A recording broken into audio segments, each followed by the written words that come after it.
It's a paradox.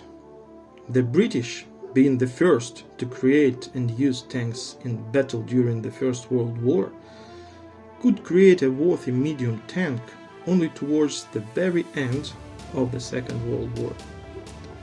Hello people, today we are going to talk about Comet tank.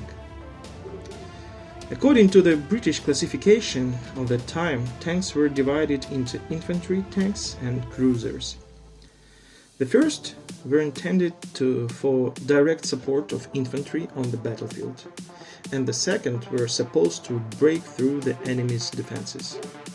And if, for example, the infantry Matilda turned out to be quite a successful vehicle of its time, the cruisers had some problems. By the middle of the war, the situation worsened even more due to the appearance of new German heavy tanks and powerful anti-tank guns, and British tanks were practically unable to fight them. Based on the experience of fighting in North Africa, the British military came to a conclusion that it was necessary to install a powerful cannon on the tank, a cannon with a high initial projectile velocity and accordingly high armor penetration. By mid-1944, the British Army had only one combat vehicle that met such requirements, the Sherman Firefly, essentially an ordinary M4 Sherman rearmed with a modified British 70-pounder anti-tank gun.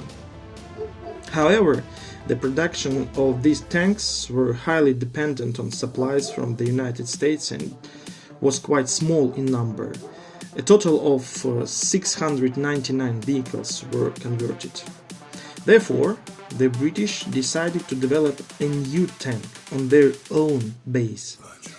They took the Cromwell as a basis, but strengthened the armor in the frontal projection and made the turret more spacious, which was something the Firefly crews really lacked. The gun chosen was the HV 77mm, which was a lightweight 17-pounder anti-tank gun developed by Vickers-Armstrong. The gun had exceptional accuracy when firing both armor-piercing and high-explosive shells. The developer of the tank was Leyland Motors, which, having received the task in February 1943, presented a model by September. By the summer of next year, the company submitted for testing a pilot batch of 20 tanks, designated A-34. The design of the tank had little in common with Cromwell, and almost three-quarters consisted of newly developed components and parts. The chassis consisted of 5 large-diameter dual support rollers and 4 support rollers. The Christie system suspension with hydraulic shock absorbers, traditional for British tanks of that time, was used. The tank was equipped with 5-gear non-synchronized transmission.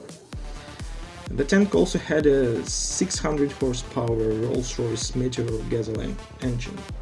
On the highway, the 33-ton vehicle reached speed up to 47 km per hour, and on rough terrain up to 30 km per hour, which made the tank one of the most mobile vehicles in its class.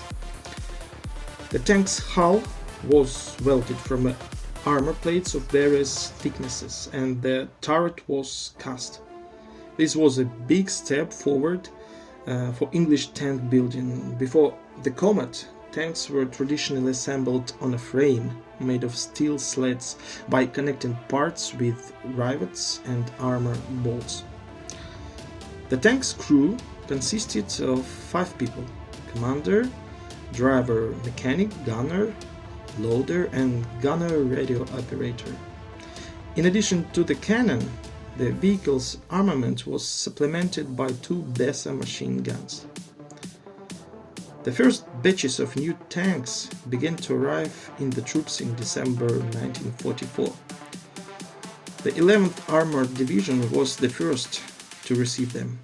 The tankers had just arrived in Brussels and began to get acquainted with the new vehicles when the German offensive in the Ardennes began. The tankers had to switch back to their old but already mastered Shermans and go into battle on them. Only in mid-January 1945, when the situation returned to normal, the re-equipment was finally completed. In general, the 11th Armored Division turned out to be the only British tank formation completely rearmed with Comets before the end of the war.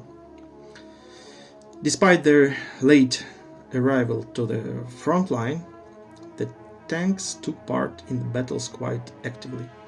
They crossed the Rhine and fought on German territory.